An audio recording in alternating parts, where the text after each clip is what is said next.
Estamos iniciando mais uma semana do Esporte Mais e nós vamos falar de eliminatórias da Copa do Mundo, de Brasileirão, de esporte nas cidades, dos clubes menores do Rio de Janeiro, teve campeão nesse final de semana no futebol do Rio e muito mais a partir de agora aqui no Esporte Mais.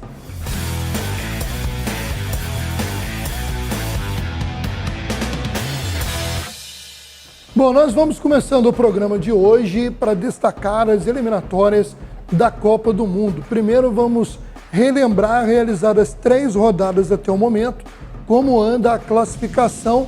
Atual campeã do mundo, a Argentina, tem 9 pontos ganhos, 100% de aproveitamento. O Brasil, depois do decepcionante empate com a Venezuela, está em segundo com 7 pontos. E aí tudo embolado, né?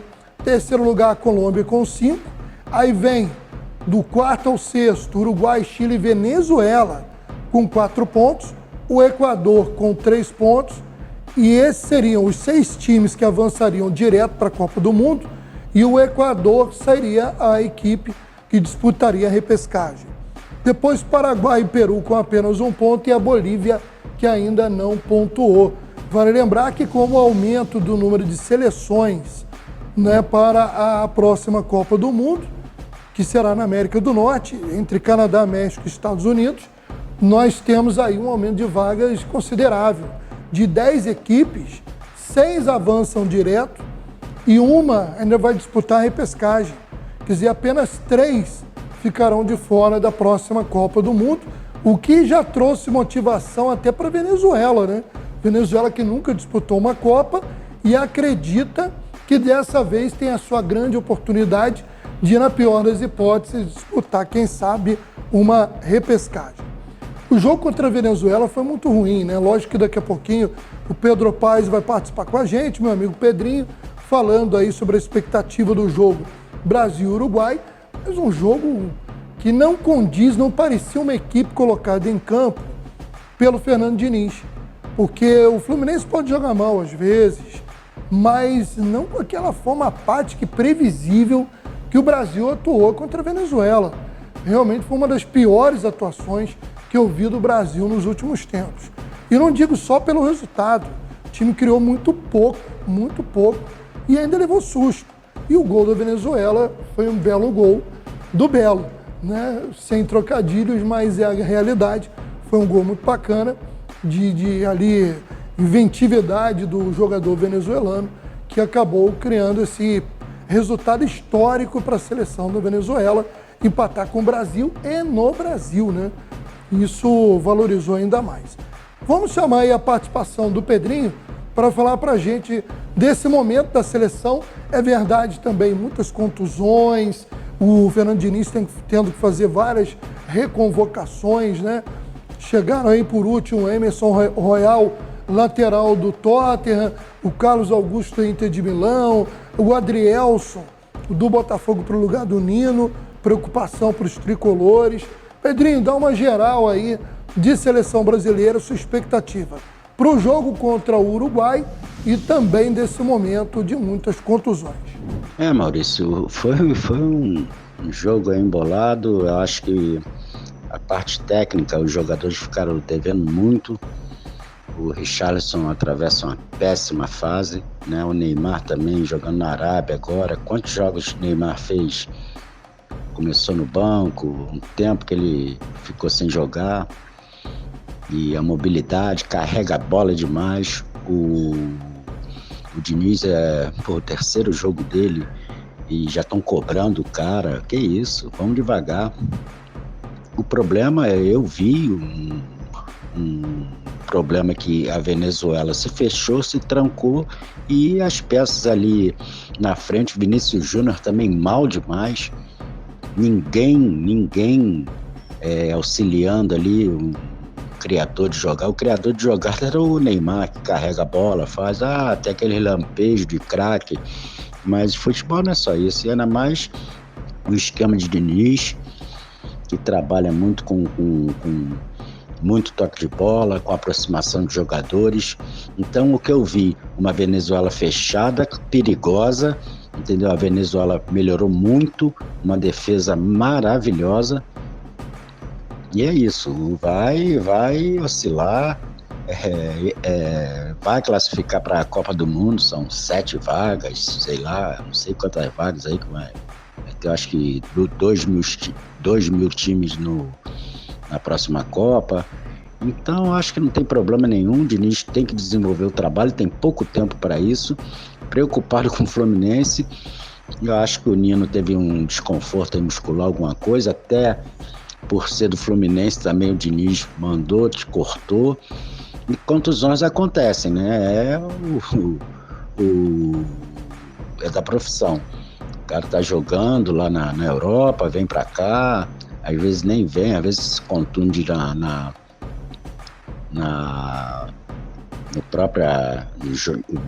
nos próprios jogos do Brasil.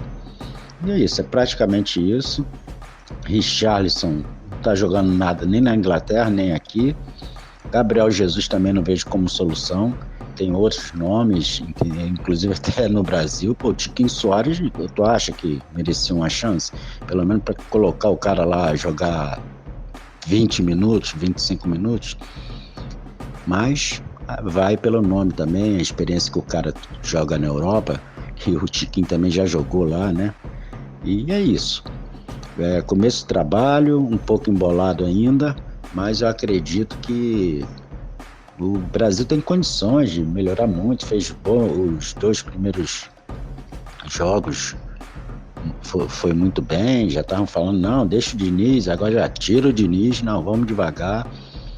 A parte técnica, o Brasil ficou devendo muito, a aproximação de jogadores também, o esquema do Diniz para ele implantar com 3 dias, 4, fica complicado, mas vai melhorar. Eu acho que craque a seleção tem, é só mexer nas peças e ele tá certo, tem que mexer mesmo.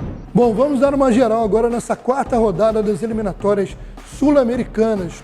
Jogos acontecendo todos nessa terça-feira, a partir de 6 da noite, horário de Brasília. A Venezuela vai receber o Chile. O Paraguai, se não ganhar da Bolívia, vai ganhar de quem, Paraguai? Vai jogar em casa contra o pior time das eliminatórias até agora, que é a seleção boliviana. O Equador tem um jogo difícil e importante, porque pega a Colômbia, hoje 3ª colocada, mas se o Equador vencer, passa a própria Colômbia. Tá tudo embolado. 9 da noite, horário de Brasília, tem Uruguai e Brasil no estádio Centenário de Montevidéu. E um pouco mais tarde, um jogo interessante lá no Estádio Nacional de Lima, entre Peru e Argentina. Bom, vamos falar agora de esporte nas cidades. E no último final de semana, o município de Rio das Ostras recebeu a visita da supercampeã olímpica Ana Marcela Cunha. A nadadora esteve no sábado, dia 14, em Rio das Ostras. Ela que compete em provas de águas abertas, já conquistou o prêmio de melhor nadadora de águas abertas do mundo pela Federação Internacional de Natação, por nada mais nada menos que 7 vezes. E é campeã olímpica. Em 2020, venceu a prova de 10 quilômetros nas águas da Baía Odaiba, em Tóquio. Ana Marcela foi recepcionada em Rio das Ostras por Isabel Tomás, do projeto Natação no Mar, e o Alberto Moreira Jorge, o Betinho, assessor de esporte e lazer do município. Ela participou de um treino na escola aquática de Dejamo. Ela treinou ao lado dos atletas do Natação no Mar, que se inspiraram na campeã, sonhando, quem sabe, né, em alcançar voos tão altos. A Ana Marcela distribuiu autógrafos, posou para fotos com os fãs e disse que voltar a Rio das Ostras lhe fez relembrar o início da carreira. Ela disse que nadou no município em uma competição quando tinha cerca de 15 anos. E ela disse que Rio das Ostras tem uma conexão incrível com o mar, que é o seu habitat, e ela quer incluir Rio das Ostras no roteiro do circuito de águas abertas que será lançado em breve. Muito bacana, tomara que isso se concretize. Rio das Ostras, agradecer as fotos da Alessandra Santos, né, da equipe Natação no Mar, que ilustrou aí a matéria, e ressaltar, né, gente, que Rio das Ostras realmente é um cenário perfeito para esse tipo de competição.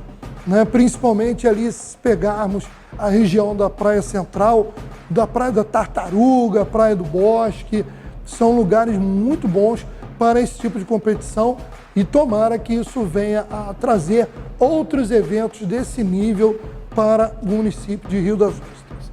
Bom, olha só, vamos trazer uma notícia agora de futsal que interessa petropolitanos e magienses. Nessa terça-feira, no Esporte Clube Mauá, em São Gonçalo, serão disputados 3 minutos e alguns segundos daquela partida interrompida, sei lá, 2 meses já que passou, Magé, Futsal e Correias, ou Correias e Magé, que a confusão deu no segundo jogo, que era em Petrópolis.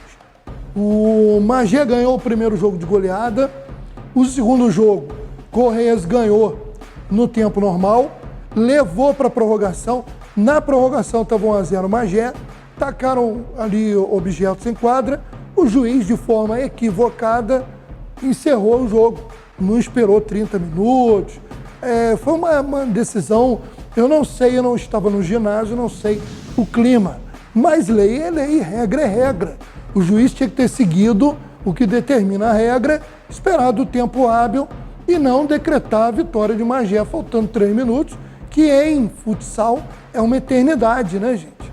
E agora o jogo vai acontecer em São Gonçalo, as equipes vão para lá, como nós mostramos no programa anterior, só poderão entrar 2 representantes de cada time e os jogadores que participarão do restante da partida, que tem que ser jogadores que estavam naquela outra partida. Não pode, por exemplo, alguém estava machucado e não assinou a súmula, não pode jogar agora, estava suspenso, continua cumprindo suspensão, porque não é um novo jogo, é a continuidade daquele jogo. Polêmica, tomara que dessa vez ocorra tudo com tranquilidade e tenhamos o final aí para saber quem será o adversário da Portuguesa da Ilha do Governador na final do Campeonato Carioca de Futsal Adulto. E lembrando que Magé entra com vantagem, está ganhando o jogo por 1-0.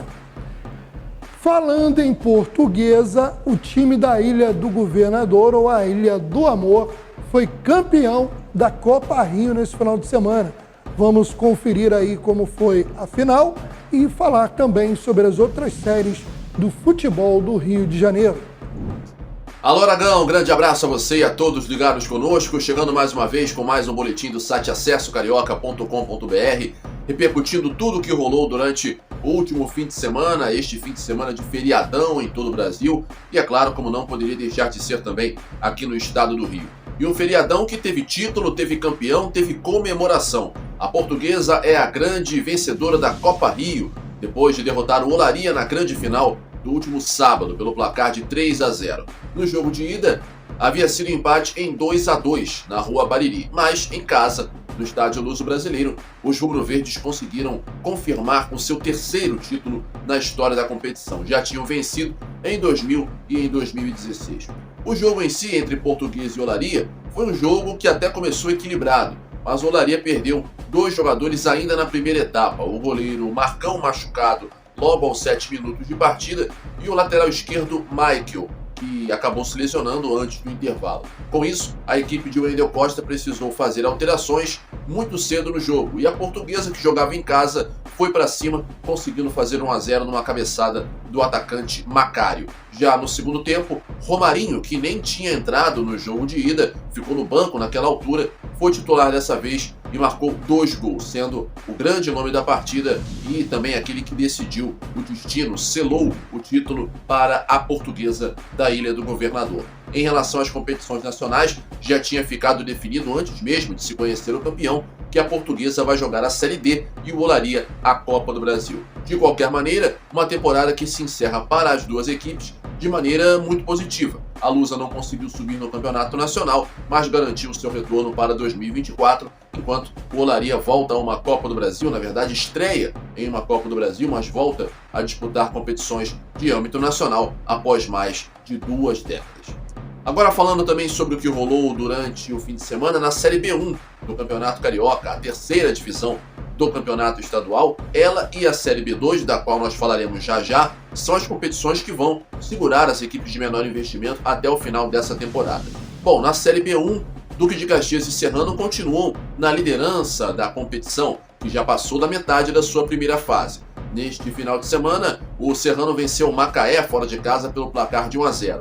Detalhe é que o Leão da Serra chegou a ficar com 9 jogadores em campo, teve 2 expulsos contra 10 do Macaé, que também viu um jogador levar cartão vermelho nessa partida. Ainda assim, o Serrano conseguiu um bom resultado, conseguiu essa vitória pelo placar mínimo e está com 15 pontos. É líder da competição ao lado do próprio Duque de Caxias, que venceu o Friburguense também fora de casa e também pelo placar de 1-0. Outro resultado importante foi a vitória contundente do Goytacás em cima do 7 de abril, jogando em casa no estádio Arizão pelo marcador de 3-0. Já o Paduano empatou fora de casa sem gols com o São Gonçalo e acabou deixando o G4 justamente por conta também dos resultados positivos das equipes que estavam em cima. Enquanto isso, na Série B2, a nossa quartona, também uma rodada de muita movimentação. Para começar, teve um WO. O Bom Sucesso venceu o Búzios, que está suspenso por suspeita de manipulação de resultados na competição, problemas de apostas e tudo mais. A federação acabou decidindo suspender a equipe da região dos Lagos. E o Cesso, com 15 pontos, está com 100% de aproveitamento. E na liderança isolada. Isso porque o Belfor Roxo, que até o momento não tinha perdido pontos, ficou no empate neste domingo com o Rio São Paulo, pelo placar de 1-1, em jogo realizado no estádio Joaquim Flores. Quem também está no G4 é o Zinzani, que derrotou o Carapebus por 1-0, gol marcado no finalzinho pelo zagueiro Ian, em jogo realizado no estádio Luso Brasileiro. E fazendo companhia a esses três está o São Cristóvão, que goleou o Campo Grande por 4-0 na rua Figueira de Melo, também em jogo realizado neste domingo. A rodada segue ao longo desse começo de semana e é claro que no próximo boletim nós traremos todos os detalhes, também com a classificação atualizada. Mas isso você pode conferir a qualquer hora, assim como todas as outras notícias dessa e de todas as divisões, de todos os campeonatos e muitos outros temas relacionados ao futebol de menor investimento no nosso site. Acesse aí, acessocarioca.com.br. Valeu, Aragão! Grande abraço. Bom, vamos agora falar de Campeonato Brasileiro. A gente começa lembrando que nós tivemos no sábado à noite, jogo isolado, Cuiabá e Cruzeiro 0-0, o time do Cruzeiro com aquela incompetência ofensiva absurda, 4 pontos da zona de rebaixamento, tá feia a coisa. Não querendo ser pessimista, mas já sendo, Série B de volta é uma triste e possível realidade para o Cruzeiro. Vamos conferir aí os jogos de meio de semana. A rodada do Brasileirão vai voltar após a data FIFA, já nessa quarta-feira às 19 horas, na Arena do Grêmio, o time gaúcho recebe o Atlético Paranaense. Também quarta às 20 horas, Coritiba e Cuiabá se enfrentam no Couto Pereira. No Independência, o líder Botafogo enfrenta o América Mineiro Lanterna, duelo de extremos. Às 9h30 da noite, em São Januário, o Vasco precisa reencontrar o caminho da vitória, enfrentando um time complicado, Fortaleza. Tudo bem que o Leão do PC está de olho na final da Sul-Americana, mas é um time muito bem treinado pelo Vojvoda e faz uma excelente temporada. No mesmo horário, na Serrinha, em Goiânia, o Goiás recebe o São Paulo e na Arena Fonte Nova, em Salvador, tem Bahia e Internacional. A rodada prossegue quinta-feira, 19 horas, com 2 jogos, Palmeiras e Atlético Mineiro no Allianz Parque. E no Mineirão, meu Deus olhe pelo Cruzeiro. Cruzeiro e Flamengo. O Flamengo vive um momento instável, mas é o primeiro jogo do Tite, vai vir com outra motivação, o jogador querendo dar resposta para o Sampaoli e o Cruzeiro vivendo esse momento péssimo que está vivendo. Eu vou deixar para o Pedrinho comentar. Também quinta-feira, 8 da noite, Santos e Bragantino. E 9h30 da noite, no Maracanã, tem Fluminense e Corinthians. Tá aí. Pedrinho, e aí, os times cariocas na volta do Brasileirão? Maurício, uma rodada aí complicada pro Vasco. Acho que o Botafogo aí pegando o América Mineiro bem para baixo, né? O time que também parou ali no Z4, não sai. O Botafogo tem tudo para conseguir uma grande vitória e mais mais 3 pontos aí para somar para esse campeonato aí tão aguardado pelo Botafogo. O Vasco e Fortaleza, acredito que o Fortaleza já aí com a cabeça na final da Sul-Americana, mas tem que botar o time para jogar também titular, que já essa data FIFA aí, já parado há algum tempo, treinando. Então acredito que ele também não faça grandes modificações não, mantém o time acertado do Fortaleza, vai ser um jogo difícil para o Vasco, e o Vasco vencer ou vencer, é a máxima, não tem nem empate. Já está chegando aí quase que na parte final do campeonato, e o Vasco tem que somar 3 pontos toda hora, não tem jeito. O seu Cruzeiro parou também, né? Flamengo aí com o trabalho do Tite, deve estar animado, deve dar Flamengo também, isso é bom para o Vasco.